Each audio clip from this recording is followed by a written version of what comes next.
Okay, so we have covered every tool on this tool palette except for one, which is the zoom tool. And you've seen me use it throughout. When you click on the zoom tool, you get these two options down here: zoom in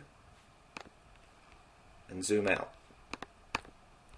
But I never use these options. What I do is when you click on the zoom tool, by default, I believe it gives you the zoom in or enlarge option.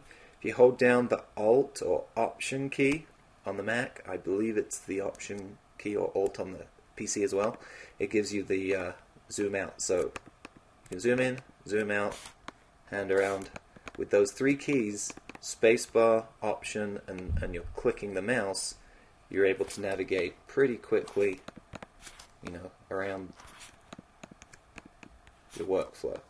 So that's zoom in, zoom out. That's pretty much covered all of our tools. In the next video, we're going to move on to a different... oh, before we do, there's one more option that I haven't shown you. We've got obviously our stroke color and our fill color, and right here we have the ability to swap colors. You have that in Photoshop, as I think Illustrator as well, but that's just a nice way. And here we have the ability to say we want nothing in the fill or nothing in the stroke. So those additional options, and that about wraps up the toolbar.